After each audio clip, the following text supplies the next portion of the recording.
Oi, pessoal, meu nome é Júlia, eu sou professora do projeto Iluminar e esse aqui é o primeiro vídeo da nossa playlist de revisão de Química para o Enem 2021. E nessa aula aqui eu vou revisar um pouco sobre as características dos compostos orgânicos. E para começar, eu quero comentar um pouco como essa matéria vem caindo nos últimos anos na prova do Enem. Nem todas as questões elas vão abordar diretamente o assunto química orgânica, mas você precisa ter pelo menos o básico sobre esse assunto para responder a maioria dessas questões. As características mais importantes e frequentes que eles perguntam sobre os compostos orgânicos são a polaridade, a solubilidade e as temperaturas de fusão e ebulição desses compostos. E elas são questões de um ano para o outro, você observa que elas são bem parecidas quanto à abordagem, então o mesmo raciocínio você pode usar para várias questões. E o foco que você precisa ter é nas cadeias carbônicas, nas funções delas e na estrutura da molécula, então as ramificações, as insaturações e até a quantidade de carbono que elas têm propriamente dito.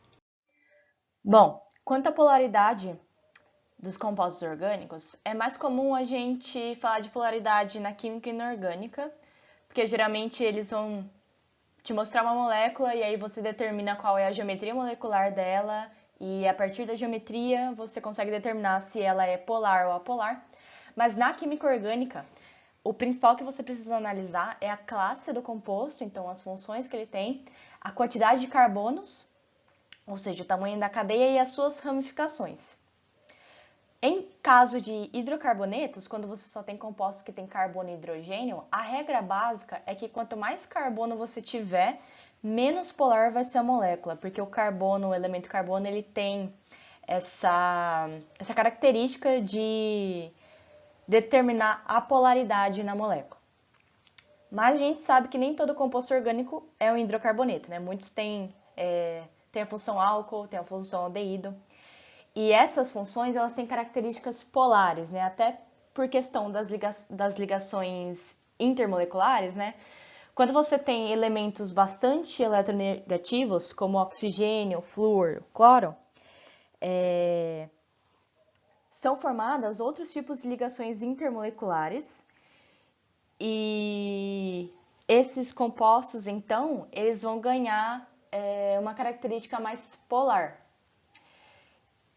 Então, as funções que tem hidroxila, principalmente, que nem o álcool ou o aldeído tem, elas vão estabelecer ligações de hidrogênio entre as suas moléculas, então esses compostos conseguem se solubilizar em água. Mas além da hidroxila, a gente também tem as funções ácido carboxílico, que tem o COOH, tem os éteres, tem os ésteres que tem oxigênio, tem acetonas, tem os compostos nitrogenados e tem os aletos, que são todos os elementos mais eletronegativos da tabela periódica. A única exceção seria o CCl4, né, que é uma molécula que tem carbono e 4 cloros, que aí você tem que levar em consideração a geometria tetraédrica, né, porque é como se esses cloros, né, como eles estão em lados opostos, como se fosse num cabo de guerra e eles estivessem puxando para lados opostos com a mesma intensidade, então você vai ter uma força resultante igual a zero. Então essa molécula, mesmo tendo cloro, ela vai ser apolar.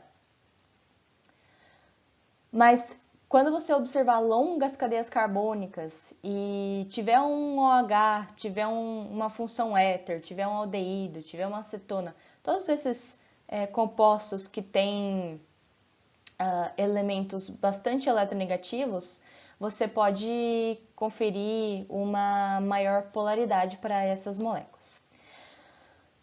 Casos muito importantes que caem no Enem são sobre os tensoativos ou surfactantes, que são os emulsificantes de gorduras, como por exemplo o sabão ou o detergente, né? Uma questão interessante sobre essas moléculas é que elas possuem uma parte iônica, né? Então ela tem carga. O maior exemplo que cai é uma cabeça que tem Na+, né? Então você tem uma longa cadeia carbônica, cheia de carbonos que vão dar uma característica apolar para uma parte da molécula e a cabeça é polar, porque tem essa carga, essa diferença de carga. Quanto à solubilidade, a solubilidade ela sempre vai depender da polaridade do composto, seguindo aquela regra bastante comum de que semelhante dissolve semelhante, então apolar, moléculas apolares vão dissolver outras moléculas apolares e moléculas polares vão dissolver moléculas polares. Então, nos hidrocarbonetos, quanto mais carbono você tiver, menos solúvel em água ele vai ser. Mas os compostos que têm funções oxigenadas, nitrogenadas ou haletos, elas serão mais solúveis em água. E em questão de comparação de uma molécula com a outra, se tiverem compostos com a mesma função, então você tem dois álcools. O que tiver mais carbono vai ser o menos solúvel. E quanto mais funções você tiver, então se uma molécula tiver bastante hidroxila, então ela vai ser mais polar.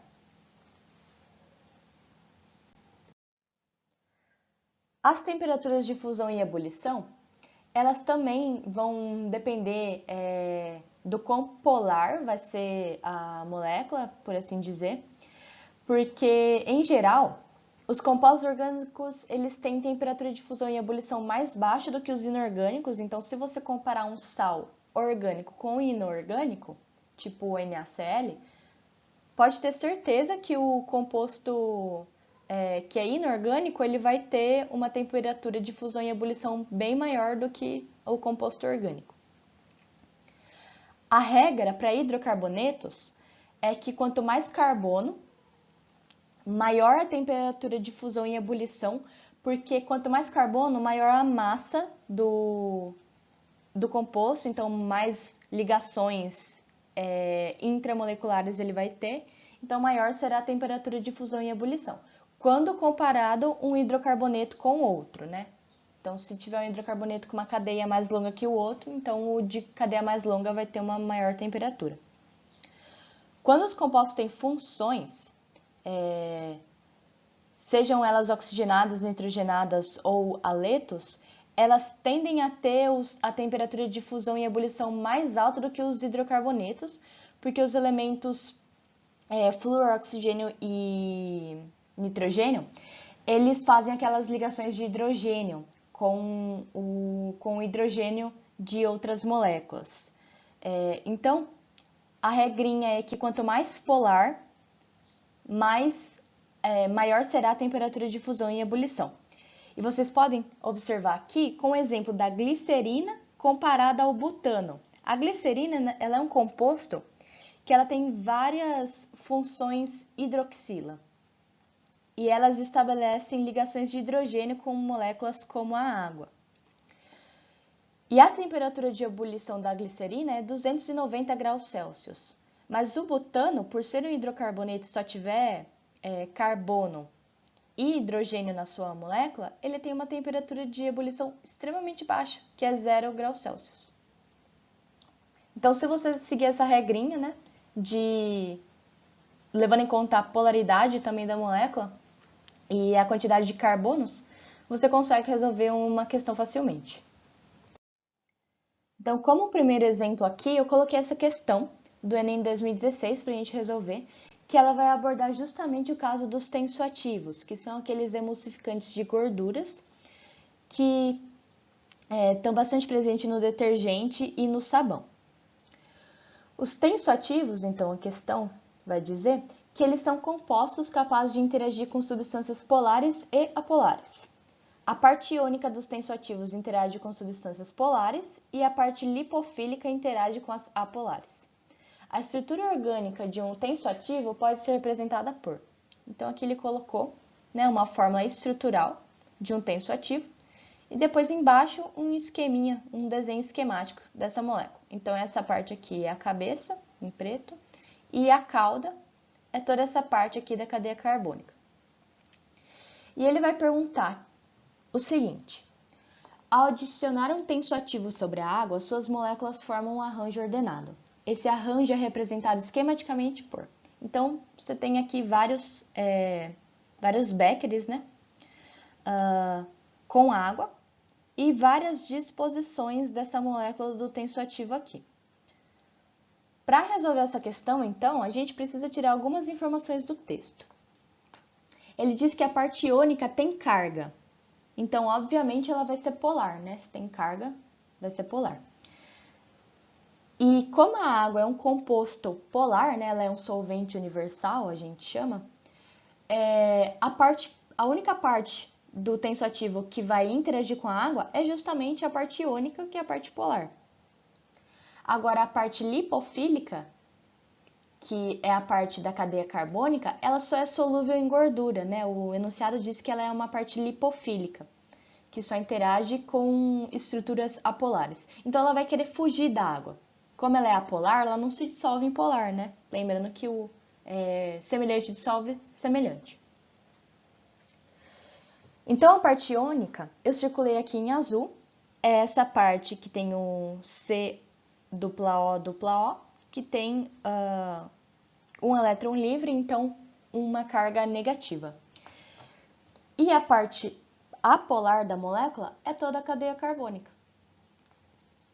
Então, a melhor maneira de representar esquematicamente a maneira como o tensoativo interage com a água é a parte em pretinho, em contato diretamente com a água, né, porque ela é hidrofílica, ela gosta de água, e o resto da cauda fora da água, né, porque ela vai fugir. Então, a melhor alternativa é a letra C, porque você consegue observar aqui que a cabeça, a parte preta, está em contato direto com a água e o resto da cadeia carbônica está fora.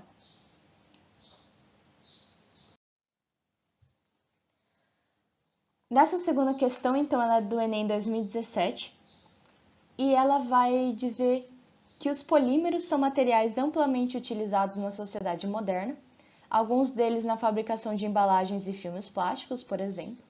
E na figura estão relacionadas as estruturas de alguns monômeros usados na produção de polímeros de adição comuns. E aí ele tem vários polímeros aqui, né? São 5 polímeros. Tem a acrilamida, o cloreto de vinila, o estireno, o etileno e o propileno. Dentre os homopolímeros formados a partir dos monômeros da figura, aquele que apresenta solubilidade em água é. Então, a gente tem que lembrar daquela regrinha, né? Se é hidrocarboneto, só tem carbono e hidrogênio, então ele vai ter uma polaridade extremamente baixa em água. Agora, se ele tiver uma função oxigenada, nitrogenada ou algum haleto, então ela vai ter uma solubilidade maior em água, porque são elementos que interagem melhor com compostos polares, né? Dentre todos esses compostos aqui, o único que apresenta elementos diferentes de carbono e hidrogênio na sua molécula é a acrilamida. Você observa aqui que é uma função amida, né? O próprio nome já diz, acrilamida. Tem um oxigênio e tem nitrogênio. Então, é um composto que ele vai ter capacidade de formar pontes de hidrogênio com água, né? Então, o único homopolímero formado a partir dos monômeros aqui apresentados que vão ter essa solubilidade em água é a poliacrilamida, né? Então, você pode pensar várias acrilamidas uma do lado da outra, né? Formando uma cadeia de acrilamida muito grande. Que aí vai se chamar poliacrilamida, que é a única aqui que vai apresentar, então, maior solubilidade em água. Bom, pessoal, então é isso quanto à nossa primeira revisão do Enem 2021 sobre características de compostos orgânicos. Eu espero que vocês tenham gostado e entendido as explicações. Qualquer dúvida que vocês tiverem, pode deixar nos comentários que eu posso responder. E bons estudos, e eu espero que vocês tenham sorte na prova.